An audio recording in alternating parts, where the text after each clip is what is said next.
All right. How you doing, Brad? Welcome back. Glad to be here.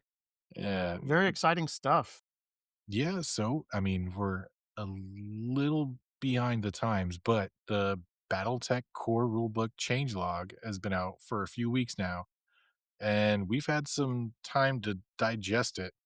And Brad and I are going to go through this line by line. It might take a while because there's a lot of lines here, but we're going to go through all of these and share some of our thoughts on these changes that are going to be coming in the near future. Hopefully Yeah. soon. TM. One advantage of waiting is they did mention one change that they're going to revert from this change log. So, at least that I saw. So, when we get to that one, we'll have Oh, the benefit of I foresight. yeah, I think I know which one you're talking about, and I'm happy about that one as well. It Yeah. definitely would have changed the game at a fundamental level, kind of. Yeah. Now, there's a whole bunch of text in the beginning, which I kind of read, but I think we both kind of skimmed it. Oh, Um, I skipped it outright. The first day this came out, I went straight to this portion on page 8 yeah. where the change log. No, tell me the new crap that's coming. Right. I'll read your reasoning later. Just show me the goodies. Yeah, so, like, I what I ended up doing is, because 'cause I'm a legacy player, right? You're a newer player, but, you've been playing the Total Warfare Edition long enough that it's pretty cemented of how it works. So, I knew certain changes, they're just gonna be different. So, instead of, not liking it because it's different, I tried to come up with a checklist instead of, my just unfiltered opinion. Just try and get a little more of a logical basis for how I rate these things. Yeah, and I'm of the opinion that change is good as long as, there's some logic behind the changes. Right when a new rule set comes out or a big change log comes out is the funnest time to play any game because that's when everybody's experimenting with all the new stuff and all the changes, seeing what works, seeing what still works, seeing if any of the new changes are, good or bad or etc. Right. So That's the video game thing, right? Patch exactly. day. This is patch day. This is essentially Yes. patch day. We've seen the patch notes. Now we just need to wait a few months for the patch to be pushed through when the Yeah. book and PDF comes out. Yeah. And I think the video game analogy probably come up a lot just because there is the nobody likes when things get nerfed, just in general.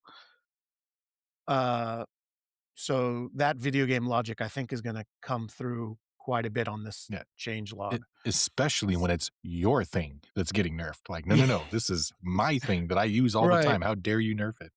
Yeah, so that's why I tried to at least be a little impartial because there's a few things that changed that, just from a feelings point of view, it's like, "No, that was my baby." Yeah, I know a lot of people are going to be upset about some of the charge changes, but I Right? think it's kind of for the best. Uh, Yeah. with that being said, I think we should just go ahead and get into it because we've got a long way to go. We're probably not going to get through Yeah. it all in this one session. I figure the quickest way to do it, will maybe take turns by section doing, like, the quick read through, and then we can give our opinions of that block. Because like, the first 5, we can just kinda lump them Yeah, together and then for talk about them. yeah, for this first section. Yeah. So I'll go ahead and read through these real quick. We're just gonna go line by line. Number one, playing the game, quote unquote. This is the section, line one, item one, article one, whatever you want to call it in this section. Super heavies and tripod mechs are now added to core. All rules for these, along with quad mechs, have been shifted to the appendices. So, yay, more units to play with, all of 4 of them or 5, whatever. Yeah. The, uh it is simpler in my checklist to have them, uh, all in one place. One of the things even in the playtest document was, there was little bits and bobs about how quad mechs interacted with all of the rules. Like, okay, quad mechs for hips in this section, quad mech for missing legs in this section, different section.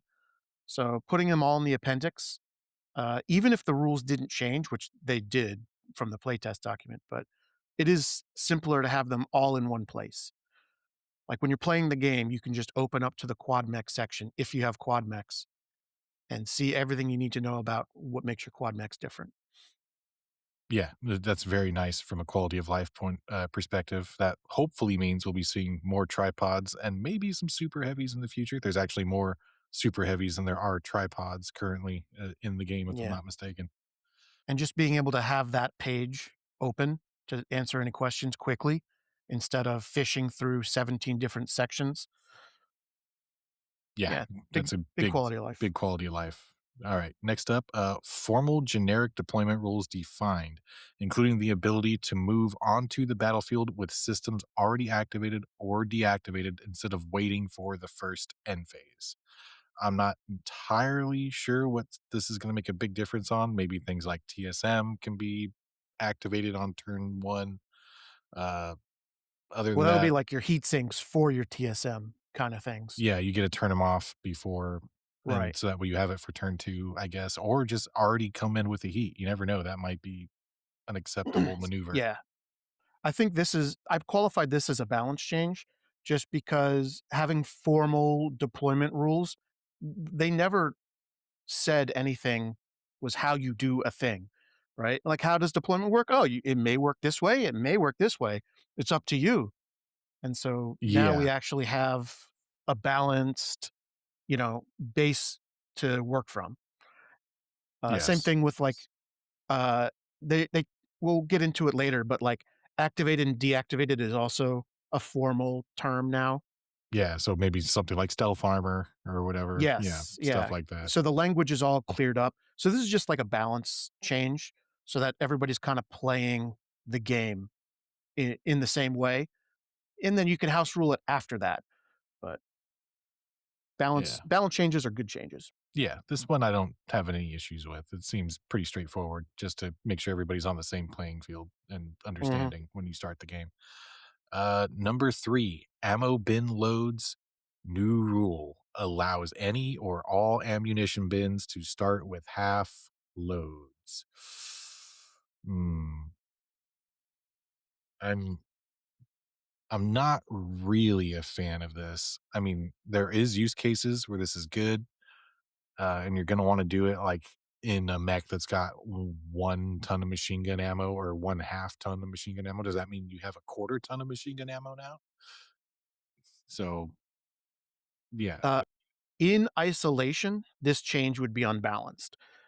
But because we've seen the rest of the playtest, uh, in the whole package, it is a balance change.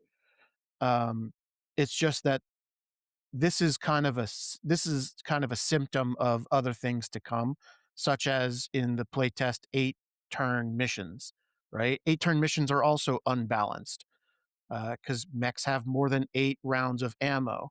So this is oh well, if we're going to change that, then we need to also put in something to address the fact that the game's not balanced for 8 turns. So now you can take your Thunderbolt with 16 rounds of ammo and have 2 4-round bins, because dumping ammo is even more unbalanced. Starting the game with the ammo dumped, I should say, is even more unbalanced. Yeah, because now you're adjusting the battle value of the unit because Yes. you have less ammo. So Yes. that is the main reason why I don't like the going out half cocked, because machine gun ammo has a battle value for half tons. You're gonna have to give a battle value for the rest of the ammo bins at half tons. Yeah, so they're not they're not including it as a construction thing. They're just including it as a Yeah, mission thing.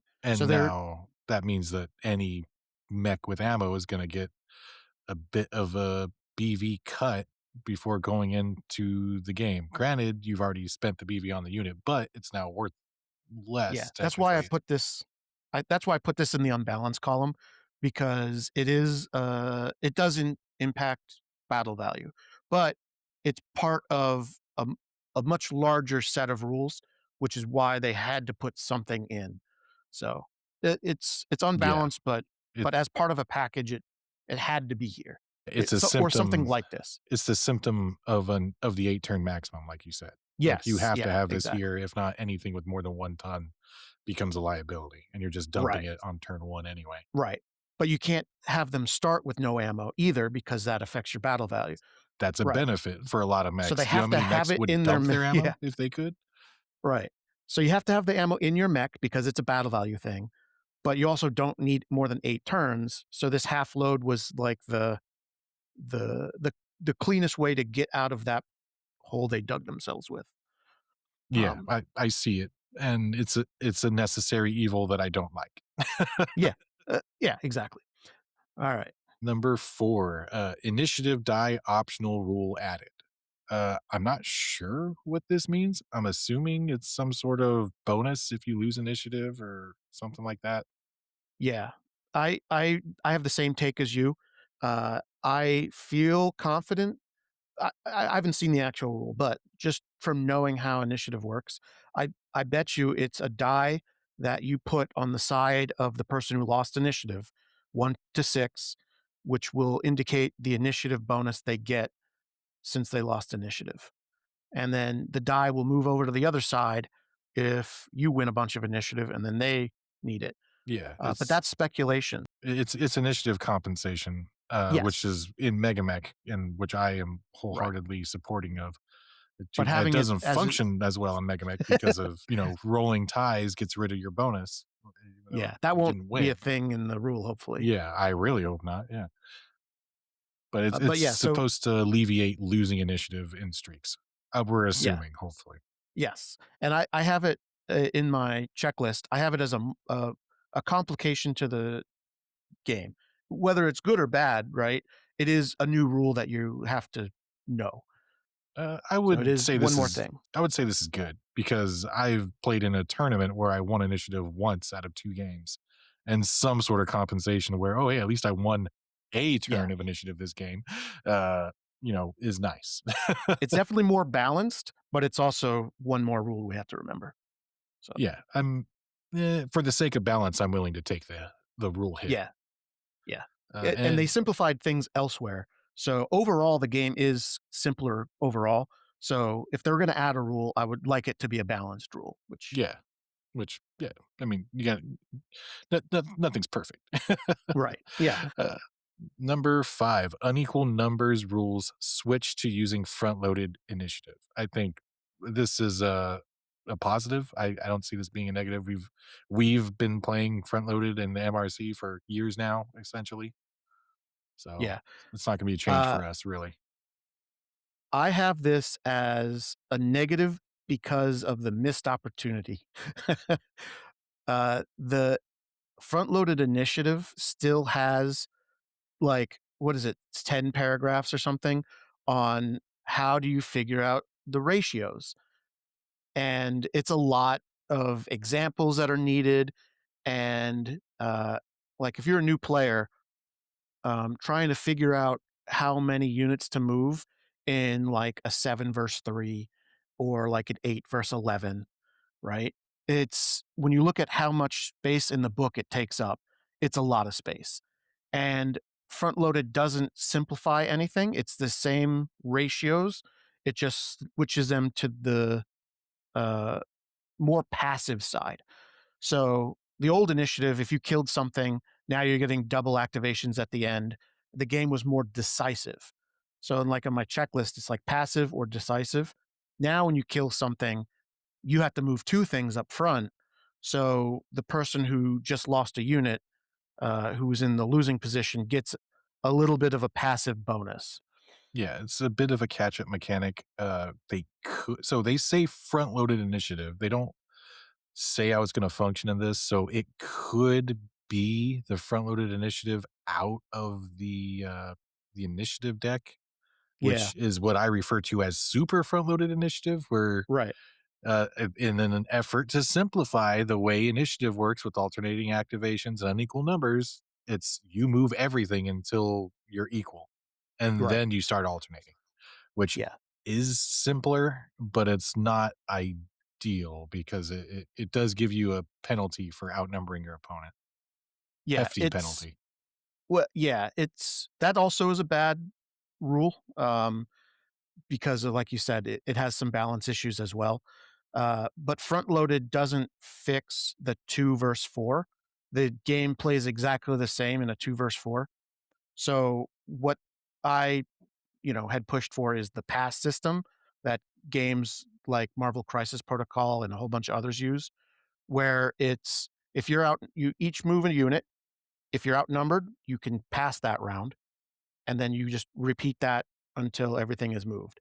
And it's 3 lines, and it doesn't need 10 paragraphs explaining how to calculate ratios, but it also doesn't, uh, allow you to move, like, 6 units at once with the super front loaded and trap things.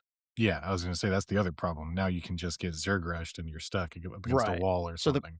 so the pass system would have been, in my opinion, the best way to do it because it's still passive, which the designers chose to make initiative a little more passive, which, it's their game. That's the direction they're going. So it's fine. But front loaded still has like a lot of complicated text that I just don't think is needed in a new edition. And it's not more balanced in a 2 versus 4 either. So, but Yeah, it doesn't solve all the problems, but it helps yeah, alleviate some, win more yeah, situations. it is a little more passive, so it's the game's a little less decisive, and some people really hate the snowball, so I get it. Yeah. Uh, Alright, well, movement, that does it for "playing the game," quote, unquote. Uh, now, like you said, movement, number 1, depth 2 plus water cost reduced from 3 MP to 2 MP. I'm assuming they mean movement per hex, which, yeah, I mean, it's okay, I mean, that's good. We're still not gonna go in water. yeah. This is one of the things that my main complaint with all the water changes is the one thing I did read in the designer's commentary up above is their intent for water is to make it still not a playable terrain. Like he he explicitly says that's his intention. So it's a little bit better, but water is still awful, and he does not want you to play the game in water. I mean, So I get it. It's a I bad place for a mech. It's gonna do bad things to a mech that gets damaged and walks right. into water. So when we see these quote unquote buffs to water, uh, it's I call these illusory changes because you can buff water as much as you want. It only exists as a cheese tactic because the designer's intent is that you cannot use it to play the game in. Yeah. With the breach check still being in and all that. We'll get to that in a minute. Yeah, so we might as well talk about the rest of the water changes. So the next line, number 2, is walking into water hex no longer forces a PSR. And then number 3, mechs can run into a water hex requiring a PSR. Yeah. So the intent is you can get out of water as fast as possible. So he like the I think he even mentioned it in an interview. It's like in the stories where the mechs came out of the water to attack, the rule allows you to get out of the water and then play the rest of the game. So it's like you start the game deployed in water, and then you are allowed to leave the water as fast as possible, and then never use it again for the rest of the game, unless Ye you're cheesing. yeah, you're still not crossing that Jade Falcon River, whatever it's called. Yeah, exactly. Like, Right. it's not saving you. Like, Yeah, and the maps with the big lake are still, super unbalanced to play in. Um, yeah, it's still no running in man's land. water Yeah, running in water requiring a, PSR, it's still an NPE, right, negative play experience, because when you fail your PSR and you fall and you flood your center torso, you're gonna be like, "Well, that wasn't fun," right? Like, "I shouldn't Mhm. have done that." And it's like, well, if you have an option that because the only reason you run in water, again, because he doesn't want you to stay in there because it's so deadly, is to get out of it. So it's just like in an 8-turn game, he's kinda like wanting you to get out of water by running through it as fast as possible, but then there's still a PSR that will kill you. Yeah, I would say that's also the So, most dangerous thing you can do in water. Why would you run when you could just yes. walk and take your Yeah. time to get out of water? Well, Right. you have to Yeah. run because you've only got 8 turns to play the game. Right. So you're better off just not using water at all, right? Yeah, Um, exactly. You're better off walking your ass all the way around it. around that stupid lake and not Yes. using, you know, 3/5 of the map or however big the lake is. Yeah. Because, like, it's just not worth killing yourself in water. All right. Moving on. Backward level changes added as a standard rule. This is something we've been playing with for years. You Mhm. generate a PSR if you move backwards and go up an elevation or down an elevation. Uh, yeah, I mean, I'm fine with it. I'm used to it. I don't see this as a buff or a penalty. It's just more options for players to remember that they have. Yeah. So for my checklist, it is more complicated because it was an optional rule before, but now it's just a rule that the new player will have to learn. Um, it is more passive because the game had like a forward momentum um, with you can run more levels, you can and faster when you're moving forward. But now that you could walk backwards, it makes it so that some of that forward momentum and decisiveness is reduced. Just as a designer, like that's neither good nor bad. It's just a different feel to the game. It's less decisive, right? Trapping people up on a hill. Now they can back down off of it. Yeah, They're very less true. likely to be trapped. But it does have an NPE component where if you have not experienced the risk reward and you fall and your whole turn is now ruined because you tried the backwards level change, that is a negative play experience. And then you'll have to learn the hard way, which some people might not, you know, might not like, the school of hard knocks.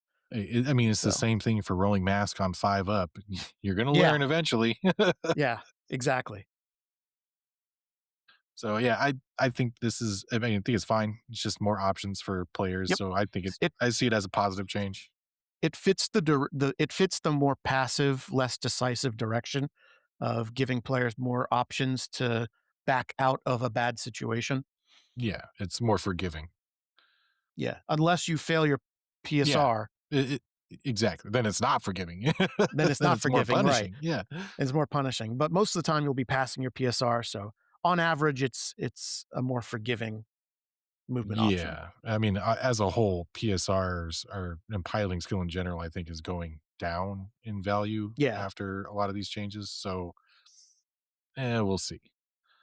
Next up, number 5, prohibited terrain section added to standardized definition of this aspect.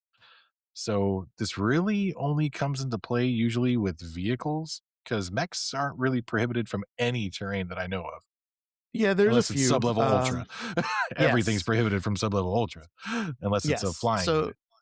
so in the, there's also BSPs in this book that it'll apply to. Oh yeah, that's right. I forgot there's gonna be BSPs in the book. Yeah, Oof. and this is part of also standardizing, everything. So, there's a ton of terrain, and so standardizing it, simplifying what the terms are, because you had different terms for, like, impassable or, so now it's prohibited terrain. It's like, okay, exactly what does prohibited terrain mean? And then you can just use that one definition for everything. So it's standardization is simple and simple is good. Yeah, it's streamlining. I like it. All right, number 6, a mobile status via damage changed to mechs reduced to 0 MP in all available movement modes entirely due to damage. Now, this is a little confusing. What exactly are they trying to portray here? Because the next line down, which I think we have to include in this, is immobile mechs can no longer be assigned movement selections. And then the next one down, mechs can move through hexes containing immobile enemy mechs. Yeah. So So this is this is part of the rules that had to exist because they dug themselves into a hole with their immobile thing. So you could be immobile but still have jump. And yes. so that and there's a whole huge can of worms in the playtest. He had to do erratas and answer a lot of questions about it. So it's still complicated, um, because if you have jump jets, you have a MP in an available movement mode. So you're not going to be immobile, but you won't be able to stand to use your jump jets.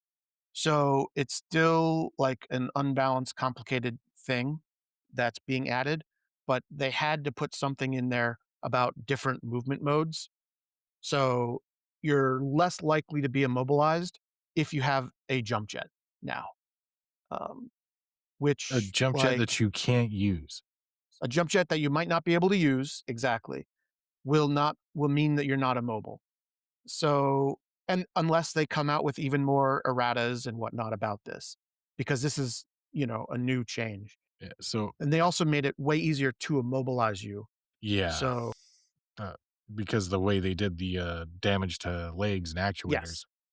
yes, So yes. So then, go ahead, yeah, sorry. it's just a confusing rule that is not very balanced, just because immobile is crazy unbalanced, and it makes it so that a mech with a jump jet is now way safer from being immobilized. So I think the intent behind this is to make it so that a double-legged mech is essentially out of the game. You can't give it and you can't use it for initiative syncing in the movement phases because it can no longer be assigned movement selections. I don't think the intent is that the damn urban mech that has 0 legs Yeah, can now but jump. 2 jump jets. Yeah, because it has 2 jump as an available movement mode. So, yeah, that's like I said, I expect an errata because no matter how you use this rule, it's just a huge NPE to become immobile, because of damage instead of 0. Um, because just going to 0 MP, that's not a big deal, you know? But Yeah. becoming immobile is a huge deal. Yeah. It's Before you could just flop around in your hex, pivot or whatever and one arm prone fire, and you're Yep, still an annoyance. You're still there. yep. You're still not You're getting not an shot at initiative. -4. Yeah, you're not giving up the initiative activation. Yeah. You're still body blocking the hex by flopping around in it. And you can still But contribute to an extent, assuming you have your right. arms. But now when you get immobilized, it's super unbalanced. You're gonna be killed almost immediately, Yeah. um, And it's a hell of a lot easier to get that status now. Anything that reduces you to 0 MP. So in all I mean, movement modes. yeah, I'm sure there's plenty of things that we're not thinking of off the top of our head that will drop you down to 0 movement. 2 underwater movement units. Yeah, yeah. I got 2 UMUs. I'm good. I'm But good. those U variants on those Omnimax are going to come in handy. Right. Maybe they'll errata that, but we'll see. Yeah, I don't think the intention is, oh, I have a jump jet I can't use. You can't shoot me at -4. Haha. Yeah. That doesn't But sound the logical. But in the playtest, there was like a whole logic chain about if you have jump jets and you are immobile, you have to declare whether you're going to use jump jets, but before initiative to determine if you get an initiative because they took your initiative away if you're immobile. Yeah, that seems asinine. Like, at this point, Yeah. you're playing the semantics game. Well, I have a jump jet. Okay, but Yeah. can you use it? Yeah. No, So that but I was still right. have it. It's like, Right. well, So then that you was don't have it then. Well, then you don't get initiative if you can't use it. It should yeah. be the logical conclusion. Yeah. I don't see this. It's a Well non-starter for me, they honestly. dug themselves a hole in the playtest with a mobile and jump because you have to declare you're using jump, but you don't get a movement action, uh, if Yeah, you're because you have immobile 0 MP. because you have 0 MP. And so they had this whole logic break. So now if you have jump, you're not immobile. So that way you don't have this weird logic break of, but I can jump because I'm standing, because you have a lot more standing immobile mechs in this new edition. That is fairly true. Yeah, so you can All right. still jump and be immobile somehow. Yes. Yes. Yeah. It's very weird. Well, you can still jump because you're not immobile now. Well, That's the yeah, change from my the bad. You playtest. can you can have both your legs technically be immobile and be able to jump Yes. in theory. In theory. Yes.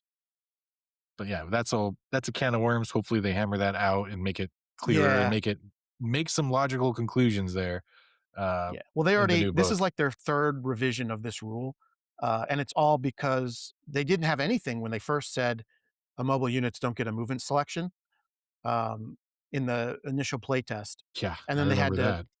yeah, and then they had to add all the jump stuff, and then they had to clean it up with this new rule here about now jump makes you not immobile, and so, yeah, there I guarantee, of all the changes, this one is going to get a wording change at some point, just because this is a new thing, and it's the wording is still being figured out. Yeah, and if we go down to the next one, they've already changed stuff from the playtest because right here it says mechs with the leg destroyed have a walk of 1 and a run of 2 instead of a run of 1. Whereas during the playtest, if you had a leg quote unquote destroyed, you lost half your MP if I'm not mistaken, and Yeah. you couldn't kick or It something like that. yeah, it was well, it was half with some extra stuff. Now Yeah, it's just a 1-2, which so it's like the middle ground from the playtest and the old rule yeah, of run 1. it's not as bad as losing a leg was before, but it's also not as good as losing a leg was during the playtest. During Right. the playtest, you're like, "Oh, hey, Yes. I'm half speed. Alright, I can still maneuver a little, especially if you're Yeah, on a faster unit." Now you and I lose have a this leg, you're down. just 2-1, period. Yeah. Oh, yeah, exactly. But I have this down as a simplification, mostly because, a walk 1, run 2 is an actual movement mode. So you don't, because like, when you say to a new player, you always have a walk and a run speed, and then it's like, "Oh, if you lose a leg, you don't have a walk speed anymore." And so this is like, you still have a walk and a run speed. So if as long as they continue this trend and everything has always has a walk and a run speed, then it's a fine rule change. If this is the only time it ever comes up, then it's like, "Oh, well, did you really need to, like, change it?" Yeah, I mean, I can't complain. I thought losing a leg was very unpunishing before, and now it's still punishing, but not to the point where I'm stuck in a hex for the rest of the game. Now you can at Yeah. least hobble around a little bit and still move. I liked the half speed just because it made it so that an 812 unit, isn't the same thing as a 4-6 unit Yeah, when they get their legs. I agree Like, you paid for completely. speed, losing a leg, because it this sets you to a static value, and across the playtest, you'll see me mention, like, anytime you get set to a static value, that's an unbalanced thing Yeah, because you paid for that speed. So when you lose speed, when you're getting set to walk 1, run 2, like an urban mech loses only 1 movement, yeah, but a Urban probably locust. doesn't even notice because it's jumping for Right. 3 anyway, usually, Yeah, exactly. or 2, Whereas sorry. a locust would lose 7 walk versus the 1 from an urban mech. That's just not a balanced, those results are not equal Yeah, to all units. it's hitting the faster unit a lot harder, which I don't think Right. is as I mean, I get it, you're losing a leg or destroying Yeah, a you leg, should be quote, unquote, slower. but yeah, that it's yet again buffing assault mech slash, Yes, that's trundling 2-3 or 3-5 yeah. units. I preferred the more balanced playtest version, instead of the fixed, uh, movement change, but at least you still have a walk of 1, run of 2. It is a tiny bit better than it was before, but it's still an unbalanced result, that benefits, like, an annihilator a lot. Yeah, I agree. It's like, "Oh, no, I lost my leg." Anyway, it just Anyway, keeps it's trucking the rest along. right. That's the same as 5 ha as having 5 heat. Yeah. "Oh, no, whatever will I do?" Yeah, So, yeah, I miss the old version, but I guess I'll take it. It's it's better better than than the run 1. yeah, it was yeah, it's better than standing up on a 5 plus or whatever it was. Okay, next one, number 10, eliminated rule limiting PSRs for a standing attempt on a destroyed leg to 1. Okay, so there we go. That's a little bit of a buff to getting your leg destroyed, so now you can attempt to stand more than once somehow if you have a destroyed leg? So, when I think that because when you run, Yeah, and you have, like, a damaged leg or whatever, you have to make a piloting skill roll for running with, like, damaged components. yeah, So I think this is saying that because it takes 2 MP to stand and you have a Yeah, run of 2 yeah, so with a that you destroyed only get leg. one attempt with a destroyed leg, Yeah, in you only get theory. 1 attempt, and then you don't have to make another PSR for making a run with a destroyed leg. Now, So that's what I think this is doing. okay, so the I just thought of something that I don't like the implications of, because this says mechs, period. It doesn't Yeah, say a lot of those. bipedal mechs. Right. A lot of the, I'm um hoping that the quad mechs have exceptions to this, yeah, and a lot of tripods. the terms also are like, they shouldn't say mechs either because there's units that, are not mechs that are coming out in other books, like Yeah, proto-mechs and, so I that's just a term thing. It should just say units. yeah, Units can move agreed. through the mobile enemy units, right? It shouldn't say Well mobile enemy mechs. well, maybe they can't. Maybe vehicles can't move through a hex containing an immobile enemy mech, and they're gonna keep it that way. I mean, they can now, I don't see Yeah, why they wouldn't, but that's just such maybe a they weird. change it. Right. So, yeah, that the mech thing, that is a good point you make. The mech thing versus all units, Yeah. it's, uh, they do make attempts elsewhere at future-proofing the rules in this book, but, Mhm. yeah, specifically referring to unit types like mech, for pretty generic rules, like a mobile mechs can no longer be assigned a movement selection. If it just said a mobile units, then when you got to an immobile tank, you wouldn't have to have the same rule, but then change to unit. Okay, picking up on number 11. Roads reduce level change costs by 1 MP and allow infantry and vehicles to make 2 level changes. Okay, all right. Why are you going to add this call out to infantry and vehicles and then not mention them on any of these other things? Like when we mentioned the mobile status, and instead Yeah, of saying mechs can no longer be assigned, why don't you just put units, mobile units? Because right? you're alluding to infantry and vehicles for this, but not other things. That's a little annoying. Yeah, this is good future proofing versus uh, the language above where it's not good future proofing. And Yeah, maybe in the actual editing process, they will clean up some of the yeah. language, A lot of this change it from, mech will be replaced with yeah, unit or whatever. unit, 'cause that's what they actually mean. Mobile units can no longer be assigned movement selections. I hope. Um, I do have this as a complication only because, you're gonna have more weird roads, but I also have a because it's future proofing, I don't know what maps feature a level 2 road change. So, like, you have to remember now that infantry and vehicle can make 2 level changes, but only on a road. But also what road has a level 2 change. So I put Yeah, this as, like, mostly for future proofing. this does sound like Um, future proofing, or because infantry can maybe only oh, wait, hang on, time out. Can infantry are only allowed to make 1 level change, period. and Like, vehicles, yeah, yeah, so, like, if you go up 1, you can't go up another 1. correct. So No, now then oh, with no, so, like, you this, go 1, and then next turn you go up to level 2 on the next hex yeah, over. You can't do that. you can't you well, as long as it's 2 separate Yeah, hexes, 2 separate hexes. So the first hex you enter goes up to level 1. You can do right, that with a vehicle everything. normally. Yeah. And then, But now if there's like a level 2, uh, spike or, cliff, yeah, like going from 2 to 0. yes, they could never do that, but Yeah. now you can put a road Now you can down do that that with a allows them. road. Yeah, Okay. and That's also what the change is. it makes it so that, roads work like because roads let you ignore, Forests. forest Yeah. and stuff movement, so this also lets you do it for cliffs or hills. Yeah. So I uh, this is kind of like well, it's not a really a bridge, I guess. It's a fucking hill is a hill. It's not a bridge.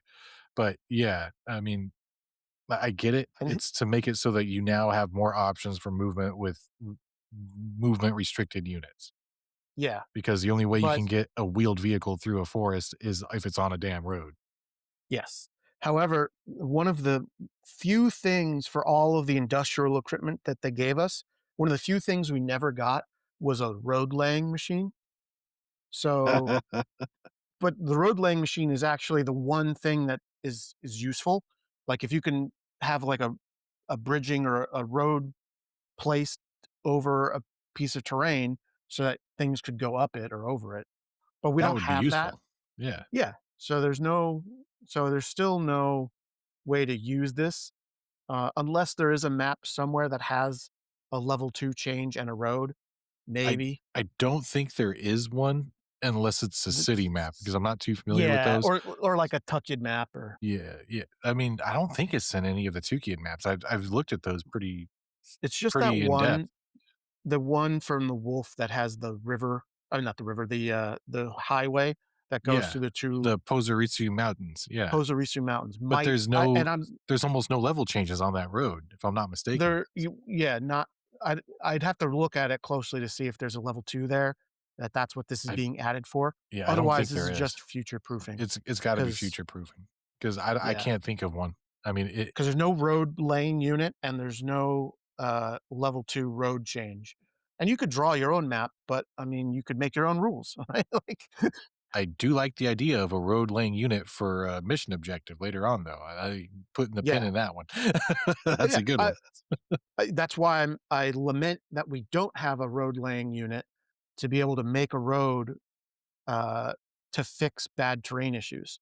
Yeah, or some Because I think make a we have lot of bridging maps a lot units. usable. Yeah, oh, yeah, there is. There's a bridge layer, I'm pretty sure. Yeah, there's a bridge layer, but we don't have a road layer, Yeah. which is, the one bit of like we have chainsaws and Yeah. dumpers and spray guns, but Uh, yeah, wrecking balls. backhoes, yeah. Yep, but no pavers. A missed opportunity. Where's the Asphalt King 9000?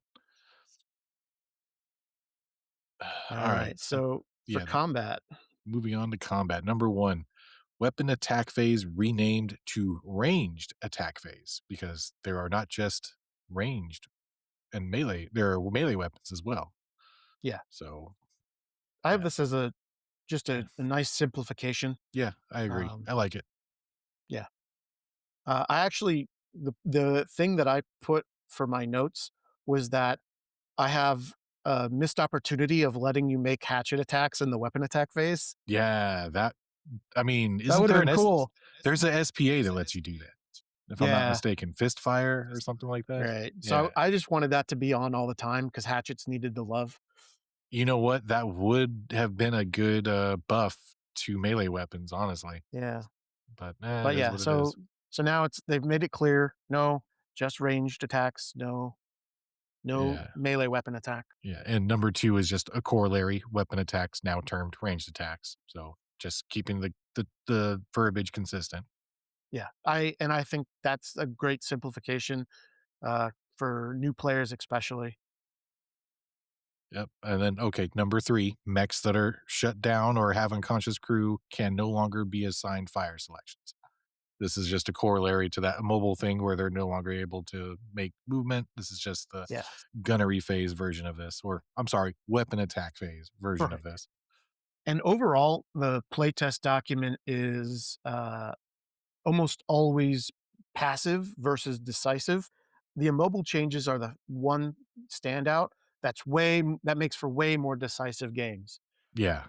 As Um, soon as something goes immobile or goes down to it's 0 gonna die. MP, it's Yeah, yeah, it's done. Like right, you're and it's not getting easier to around that get immobile. -4. Yeah.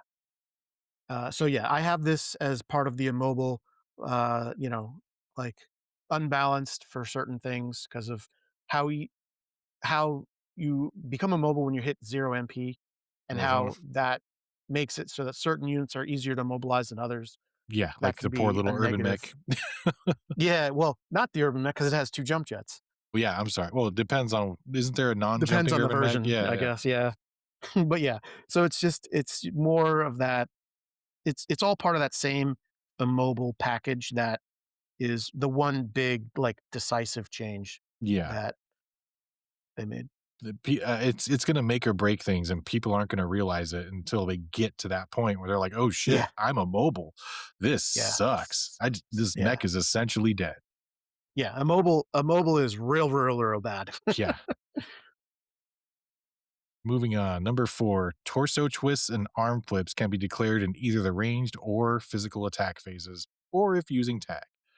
Uh, I mean, I don't remember this being an issue. I was like, you could always torso twist, couldn't you? But you Yeah, have, I so guess, if you torso twisted in the shooting phase, you stayed that way for the melee correct. phase. So you So, couldn't yeah, shoot to the right and then whack with your hatchet to the left. and I'm assuming that that's what this now does. It fixes the timing issue, but, Well, um, it says either yeah, or. but not So both. yeah, so you have to, so you could not twist in the shooting or Yes, weapon attack phase. Sorry, let's get the right but I terminology right. don't think you can twist to the right to shoot and then And then twist to the twist left left. to melee. No, because it I does think say it's either. just Yeah. yeah, but you can choose not to twist and then twist in the melee phase, Yes. which, like you said, there was a timing issue where if you didn't declare your twist Mhm. in the weapon phase, it's like, "Oh, no, you're not facing that way to use your sword." Yeah. "Oh, you didn't say you were twisting." I'm like, "Oh, shit. Yeah, Okay. Alright. yes. Yeah, you're right. I didn't."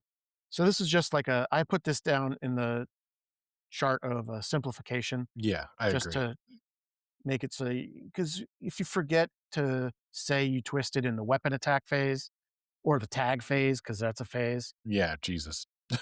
I know. Yeah. So, yeah, this is I just have this is a nice simplification. Yeah, this is an anti-self gotcha where it's like, "Oh, crap. I oopsed and didn't say I twisted in the shooting phase." This is good. Yes. This will keep more people getting more bonks with their swords and hatchets. Uh, alright. Or fists for that matter. Uh, Number 5, building levels printed on maps mandated to always be the sum of the building level and the underlying level. I don't know of any maps that have underlying terrain for a building that's not 0, but if it did, Right. then that was must have been real damn confusing. If you have a level 2 hill and a level 2 building, you're like, "Wait, what?" Yeah, now it'll just say Level I'm 4. yes, I'm sure there was maps that had this, but it it does make for a busier map. Now it just says level 4. Mhm. They are different because you could destroy buildings. Yes. So one of the things that this might mean is that you can't destroy buildings in the same way. They did say that the building rules were gonna be the urban combat/building rules were gonna be Right. completely redone. They're throwing out the Right. So old maybe stuff. when you destroy a building, it stays a level 4 building on the map, Maybe you and can't it's just destroy a a building. ruin that you can shoot through. Yeah, I'm thinking like MechWarrior 5, where there's like a oh, scaffolding left, yeah, yeah, there's still the right? shell. Like, Yeah, yeah, the shell is still there, that could just be so it. you don't have to remove things from the map. Yeah, that makes So I sense. have this down as future proofing, Yeah, like a simplification for future proofing. yeah, this I like because I can't imagine the opposite or what it was like before. What do you mean it's a level Yeah, 2 building on a level 2 hex? Is it a yeah, bunker in the hex? Like, in the hill? Like, what's going on here? yeah, and Uh, and Mega Mech has it as a level 2, but, you know, because you can place buildings, yeah, yeah, right? but So when you place your own building, it's still gonna be the same way. This is just so that the maps are a little the printed words on the maps are a are little easier to consistent. read. Yeah, Yeah, and there's less clutter and all that. right. Okay. Alright, well, I think it's a good change either Mhm. way. Yeah, Yeah, simplification is yeah. good.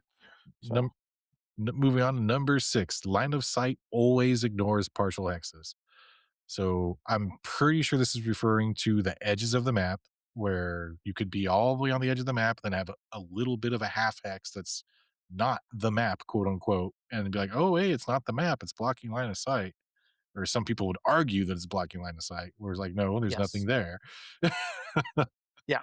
I agree with you. This is speculation, I think, but it's because I have listed down what is a partial hex. Yeah, It's probably the edge of the map, in yeah, which case, yeah, ignore those and, you know, because there are some maps that, are meant to fit together, yes, that have very the edges of the maps have very high elevation, yeah, the partial hexes. and if you don't have that other map, then you'd have half of a, like, level 10 hex right there for some Yes, reason. That's exactly. blocking So line of sight for 0 reason. but only when you're both on the edge of the map, and so, yeah, so Yeah. this just says, "Don't worry about what is printed on the partial hexes, they don't exist." So, I think that's a nice simplification. Okay, so this one, number 7, water no longer blocks line of sight, but attacks are forbidden to be declared across the water line. What? I mean, okay, maybe for double blind, I guess this makes a difference because now the Yeah. water's not a black pool of, Yes. all consuming light void. So But yeah. essentially, this doesn't change anything as far as combat Um, is concerned. I have this as super negative because of water cheese strats that this allows. So, uh, it's I a just thought of one. Jesus. yeah, there's a couple. So C3 is now line of sight based. Um, so now since you need line of sight, but you want your spotter, you can now go into water and, see out of the water as long as there's enough of it, right? You can see out of the water, but nobody can shoot you. So you're completely immune, but you're spotting for indirect fire, you're spotting for probe, and what is it, C3, and then nobody can shoot you back Yeah, I immediately and double thought of blind. indirect Yep. fire spotting. I was like, So "Oh, yeah, that I have listed as a super unbalanced, complicated NPE yeah, exception. this only allows cheese. This doesn't allow Yes. any legitimate strategy. This just Yeah. lets you hide an Owens or something in the water and say, "Ha, ha Yep. ha, come catch me." Right. Yeah, I'm gonna spot for indirect LRMs and give C3 line of sight. Yeah, I really And hope they change that, or they say something like, water still blocks, C3 and all that. yeah, because like double blind is the one thing. Water no longer blocks line of sight. Like, what what does this allow other than cheese strats? Yeah, Right. exactly. That's my problem is that I and there might be something, right? Maybe this is there to solve a problem that they had with something. It's like, "Oh, now because of water, you can't do this thing." It's 10:30, that's the cat's Yep. automatic feeder. Oh, In okay. I case was you're wondering wondering. what that was, yeah. Yeah. It's one yeah. Um, but yeah, No, you're good. so We can so scoot go for a little bit longer. I can't see what this solves, what problem this solves. I can Yeah. only see the cheese strats that this allows. Mhm. Yeah, this is a net negative, I have to say. This is only gonna make those people who like doing cheesy weenie things, like hiding behind level 1 cover and Yep. spotting and doing all that. Yeah. Uh, Putting your undines in the water yeah. and then spotting for your what's that, that everybody got in the Aces box? The Oh, Kraken with the Bane yeah, 7 the or Bane. 8, whichever number it is. Yeah, that's got So, all yeah, those you LRMs, or coming right. up in the next one, the Viking 2C. Yep. Yeah, exactly. So, like, I can only see cheese strats. 'Cause it's like, "Oh, well, just shoot the spotter." "Oh, I can't shoot the spotter because he's in the water." "Well, then how can the spotter see you, but you can't shoot the spotter?" Yeah, And it's like, "Oh, we'll just go in the water to shoot the spotter." It's like, "Have you seen the water rules?" yeah, I'm not an Undying Battle armor. I'm not going Right? in there. Fuck An that, Undine will tear you to pieces in the water. right? So, You will not survive that. yeah, the only benefit I see is that it's a buff to Undying Battle armor. Outside of Right. that outside of Yeah. that, this is terrible. This breaks one of the fundamental rules of BattleTech, as long as well as something else, further on that we'll get into later. And it breaks this one specific rule where line of sight is always mutual. Mm, I mean, it is, but this is not equal. It may be mutual, Yes. but it's not equivalent. Right. Because no attacks can be declared across a water line, Yeah, but I'm not attacking, I'm just spotting. exactly. And if you can't I'm not. spot, then You're literally doing that. I'm not touching you. I'm not touching you. I'm not touching you. I'm not yeah, touching you yeah, I'm thing. not touching you. Yeah, And if they go back and then put a new rule that says, "Oh, yeah, but you also can't spot," and then why is this rule there? yeah. It's literally just there for at For that point cheese. double blind. I mean, what Yeah, else? for What double else? blind, Yeah, yeah, what else would it be there for? right. And double blind's not in core. No, no, it's not. So why bother with this in Right. this book? Yeah. If you want I it don't get it. if you want it for double blind, put it in the book that's got double blind rules in it. Uh, Last in this section before we move on. to the next column Yep. anyway. Formal Yeah. definition for actions given. Yeah, that's a question mark. I'm assuming they're just gonna clarify things like maybe movement action or attack action or whatever. Yeah. I have this as more of the simplification of just this is what things are, so they're using the same, Yeah. wishy-washy language. Yeah. Hopefully it's Um, just, bunching up the same use of language for multiple uses. Like this is how indirect fire works, regardless of whether or yes, not it's an LRM or a mortar or an arrow or whatever. because they can say that, like, spotting is an action, Yes. and they can say that immobile units can't take actions, or unconscious units can't take actions. Like, that way it allows for language that they don't have to put in every single thing. An unconscious unit can't do this, Yeah. and it can't spot, and it can't shoot. It says, "No, an immobile unit can't do actions," and then This is actions are an defined. action. And then Yes, here's a list of all the things that are considered actions. right. So it just allows you to simplify your language. Yeah, I like it. I mean, I'm assuming I like it anyway. Yeah. We'll see. I could not like it. Uh, all right, moving on. Number 9, new spotter rules section added defining timing and permissions for assigning spotters. Okay, so maybe with the new spotting rules, maybe you can't spot in water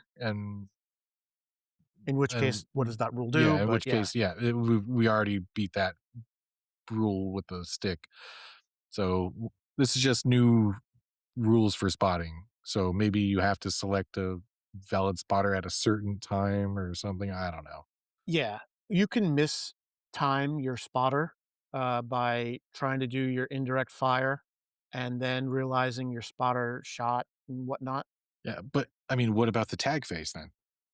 Yeah, so I feel like this is gonna be part of that where, they're just cleaning up. I'm speculating that this is a simplification so I'm that, hoping. Yeah. at the beginning of the shooting phase, let's say, because it's a timing thing. It says defining timing. So Hmm. it's like at the beginning of the shooting phase, declare all your spotters. So that way, you know who has and hasn't spotted and if they're going to shoot or not as you go through your turn. Gotcha. Yeah, that makes I think sense. that's what that is because, you have to declare your spotters and if they're going to shoot or not that way, like all up front, so you can't get it wrong later. Yeah, I'm like, oh wait, I already shot with the battle armor. Or well, never mind. Yeah. Battle And armor don't then, get a spotter penalty. Yeah. yes, exactly. No, that's an extra plus one. Yeah. All right. Well, I mean, we'll see. I'm assuming this will be good. There's Yeah. a lot of assumptions going on here. Yeah. Yeah. All right. Number 10, TMM remains active for the phase, even if the target becomes immobile that phase. Uh, I'm trying to think of a timing when this matters. So the way I had it, uh, it was a uh, nothing rule if sequencing was being followed correctly, but it's for the the thing where you knock the person out in the shooting phase with a head hit, and then now they're immobile. So because of how they changed immobile, this is more of that they dug themselves a hole with immobile Hmm. because immobile units don't get a movement selection. So then they had to go back and clarify, oh, even though you don't get a movement selection, you still have your TMM for the turn, even But though it's immobile only units lose their no, no. movement It's selection. only for the phase though. If yes. So So it's a nothing rule, if the normal sequencing, but it's just there because you lose your movement selection when you become immobile. But they're saying, no, you keep it uh, for that phase at least anyway. yeah. So Because the only now way I now could immobile is see different. the only way I could see you losing your TMM in a in the same phase where you generated a TMM, which is the movement phase, you'd have to skid or Well, no, break like your leg or something. if you are in the shooting phase, right, you have your TMM from the movement phase, Yes, right? Nor but in the old rules, you always you would keep it. always have it. Yeah, you have it until the end of the turn. Uh, so, like, if you get knocked out in the shooting phase, you still have a TMM in the physical phase. But a mobile has changed now, right? You don't get selections. You don't get. So I think this is just there.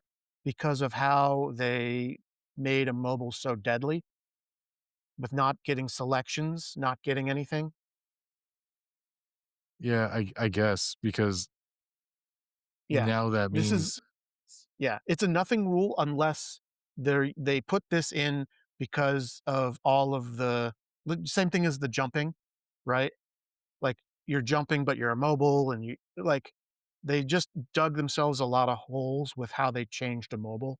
So I think this is just part of that. yeah, I this uh, someone needs to explain to me why this needs to exist. Like they need to show point me to the rule where this Well, because a ever comes into mobile play. yeah, well, because a mobile now takes away your TMM is like, No, that's no, yeah, no, I get that, but well, it didn't before, right? no, you would still have it until the end of the Until the end of the turn. turn, yeah. So But now you wouldn't with this. Only you would only have it for the rest of the phase, and then in the melee phase, you would lose uh, your TMM. you would lose your TMM. Yeah, it'd be the Yes. same if you went unconscious in the shooting phase, and now you're Yes, unconscious in the exactly. melee phase. So that nothing's changed there. Well, no, because before you just have your TMM until, the end of the turn. Oh, well, You I still get the guess. immobile bonus, right? Yeah, So I they're mean, it just wouldn't matter at clarifying. that point, really, because Yeah. you have the mobile bonus. So in other So words, once yeah, you go immobile, you're double boned because now you don't even get yes. your TMM in the next phase. Yeah, that's how I read this. You once that phase ends, uh, That's then you lose your TMM, yeah, that's terrible. That sucks. right? So this is all part of This is that even immobile more sweep. ridiculously bad for Yeah, going down to for 0 mobile movement. games. Yeah. Yeah. Oh, it sucked. Yeah. Yeah. Like I said, immobile is like the one thing that they changed that it's like, wow, Yeah, this is you guys almost as really hated bad. mobile things. Yeah, this is almost as bad as the side arc changes. Like, holy shit. Yeah, if you are mobile, you are going to die. Yeah.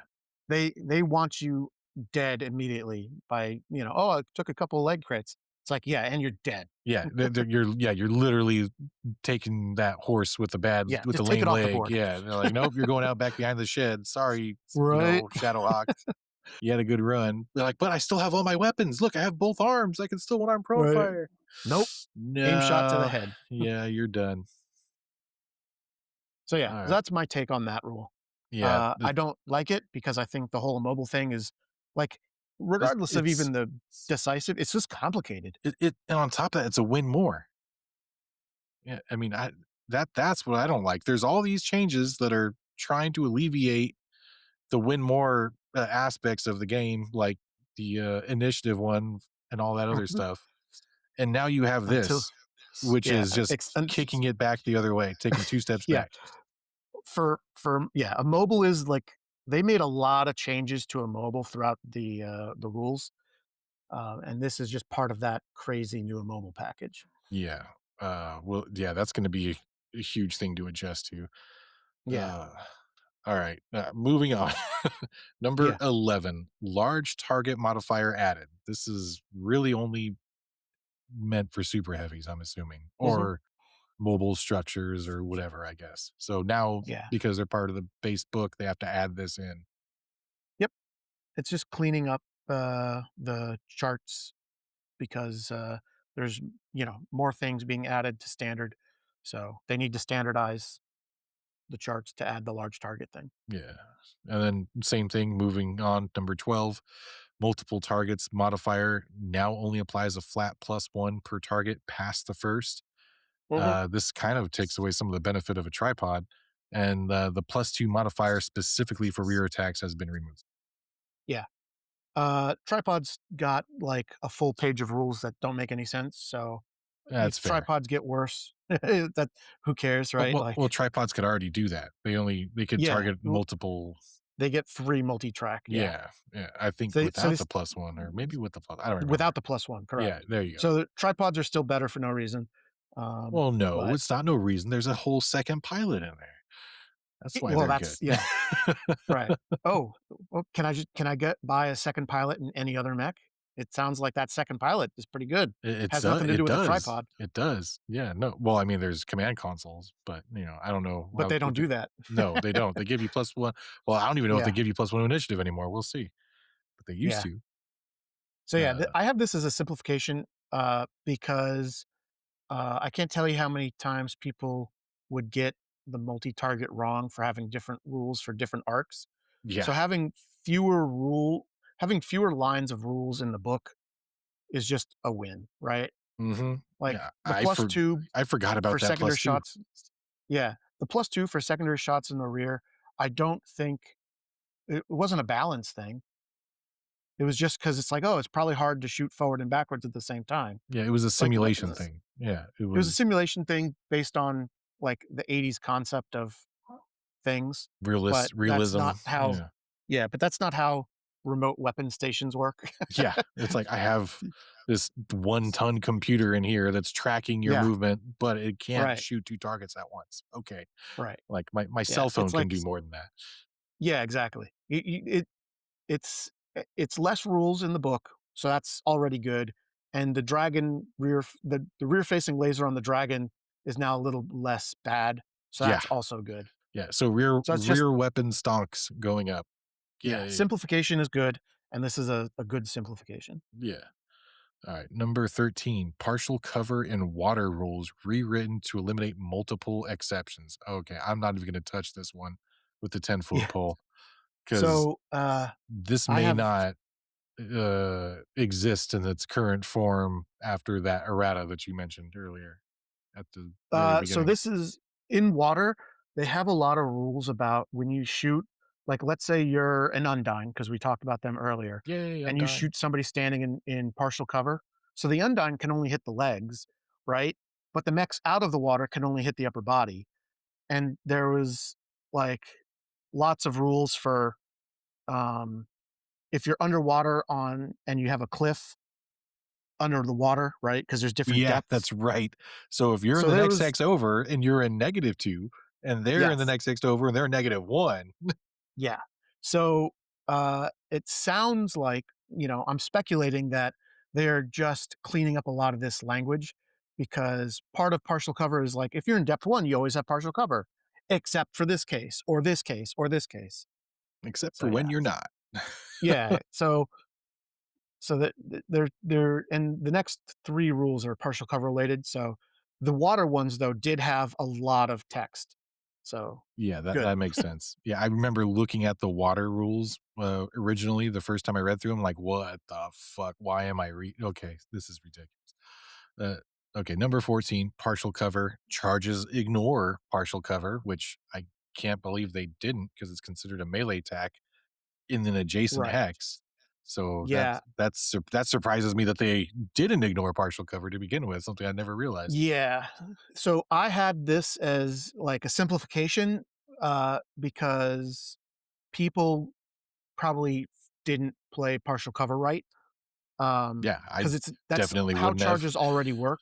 Yeah, Yeah. right. Because you're already next to them when you make the charge. But it Mhm. did come up with vehicle charges. Now, there's no vehicles that can charge in this book, but a vehicle was one level lower, Yeah. so they would have partial cover potentially because they're not right next to you and above you. So you would partial cover against like a charging hovercraft, but now that's not a thing. Yeah, Which I is was like say, but whatever. how? You were It's adjacent. yeah, you were adjacent, but they are uh you're the target is adjacent to a level 1 hill, and you, the charger, are not taller than level 2.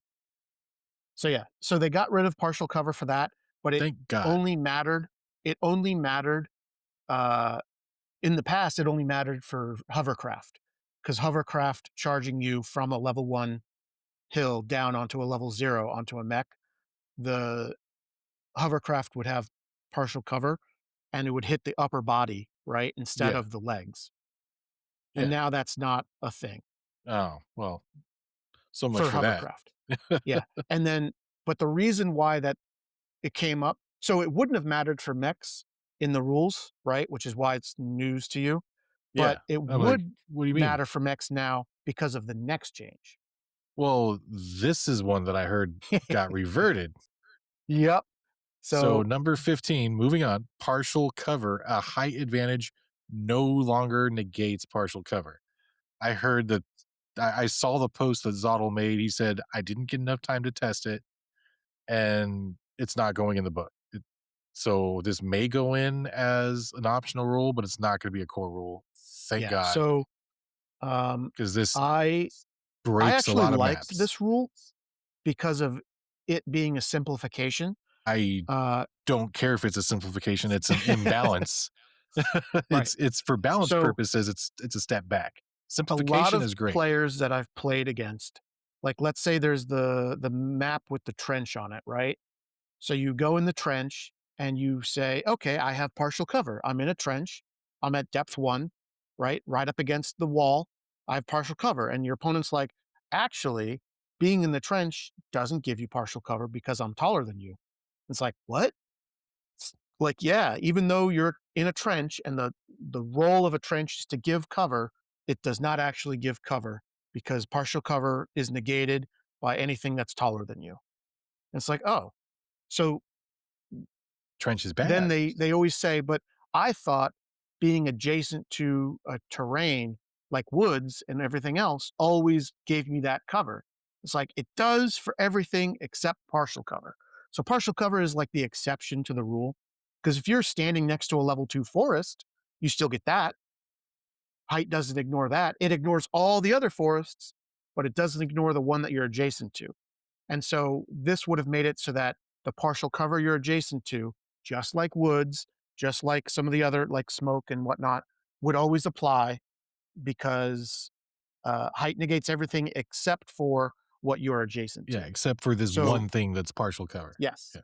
And so So, that would have gotten rid of the exception, and from my teaching games, would have absolutely mattered for the new players because they don't understand why being in a trench doesn't give you cover, and I can't give them a logical reason because that's the whole point of trenches, yeah. No, except in BattleTech.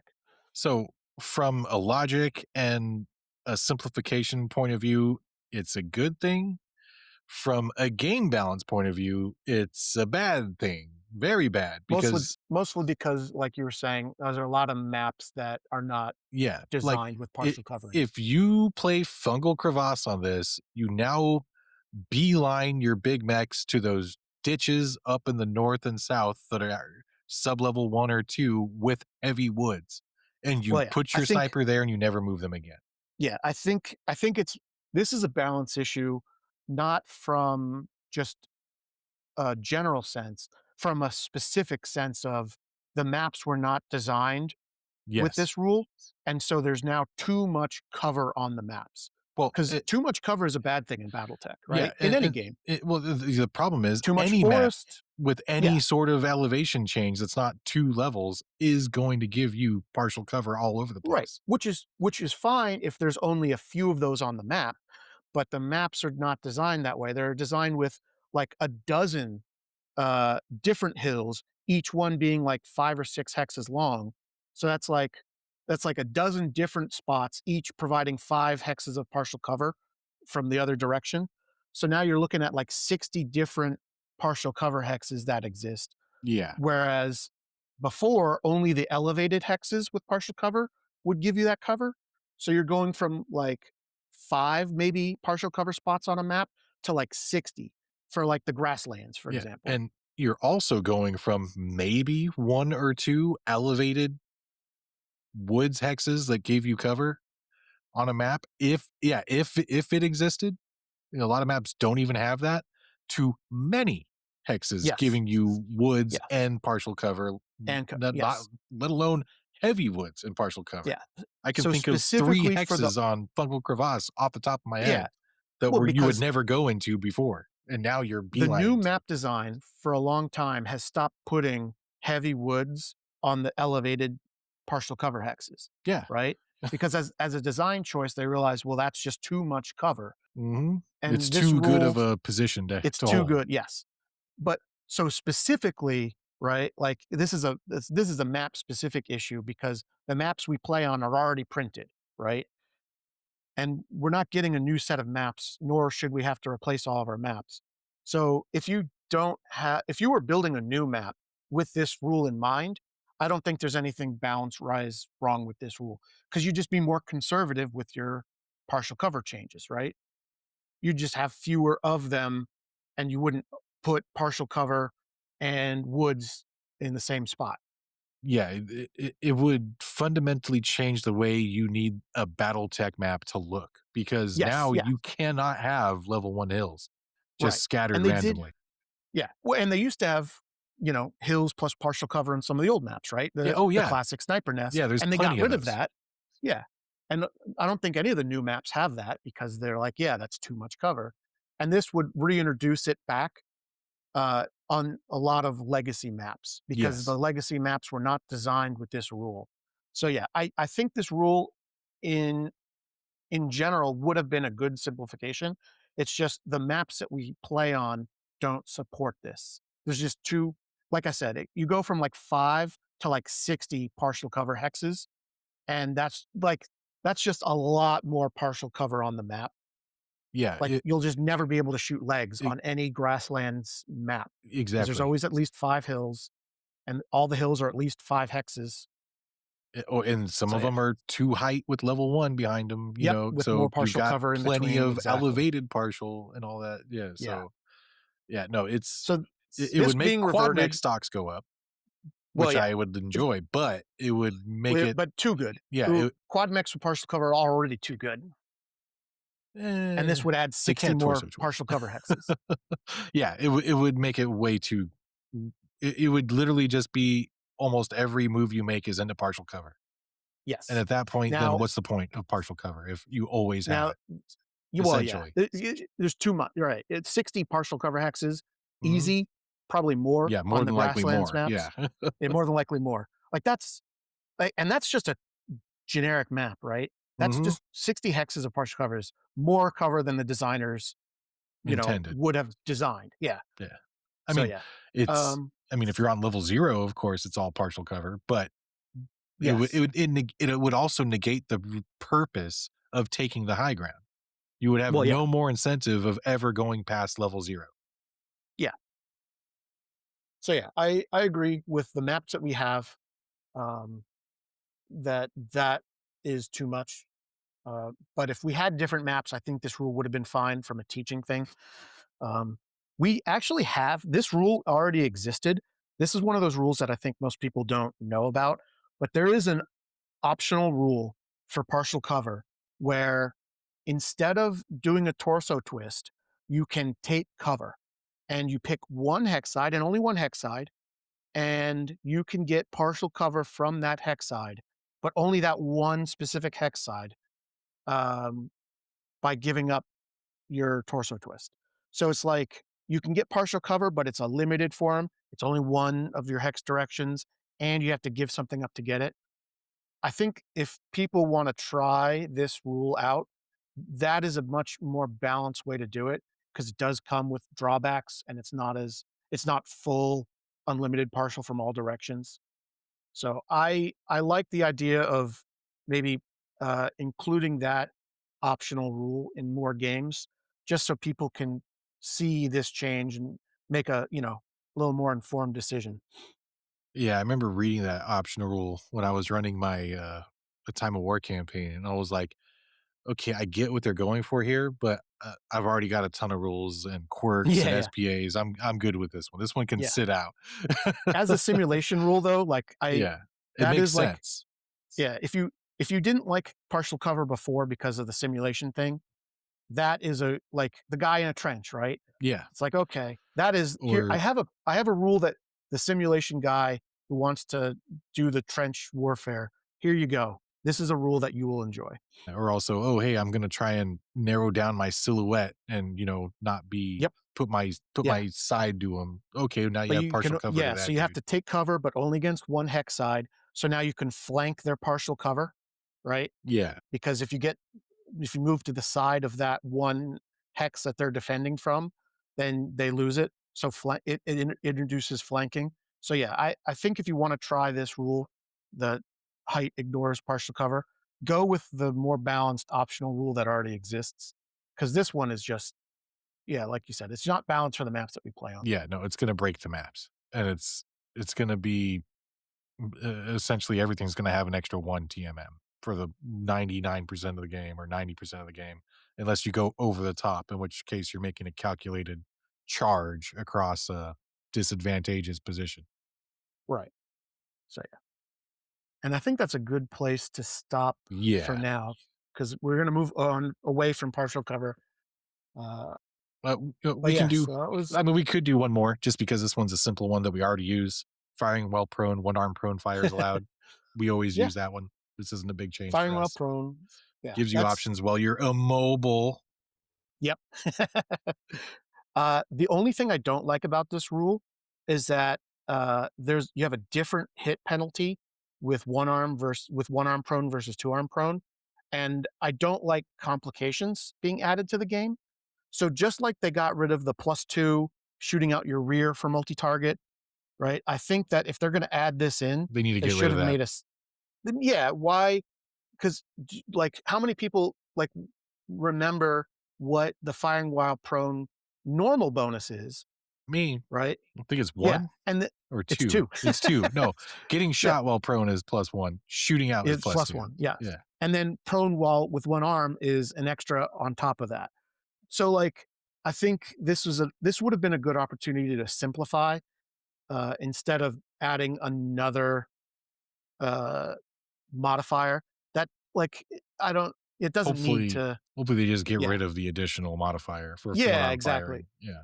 So that we don't have 2 different firing while prone things to remember. Yeah. It's like, well, I mean, I get it. You have the option of giving yourself a bigger penalty, but shooting one of your arm weapons or what arms worth of weapons, or you shoot your torsos only and you don't get as big of a penalty. I mean, I get Yeah. the option, Or it's but just why? Yeah. yeah, it's not enough there's not enough of a simulation reason there, Hmm. to justify, like, having to remember another thing, right? We already have to remember so much, especially with all these new rules being added, optional rules being added in. This would have been a good opportunity to simplify things a little bit. Yeah. Agreed. And I think on that note, we can call it for tonight. Yeah. So we'll pick up with number 17, aim shots, and we'll see Yeah. you guys later. Thanks Alright. again for joining me, Brad. It's always fun. No, I love talking about this stuff. Yeah, yeah. We'll catch you guys later. Good night, everybody. Good night.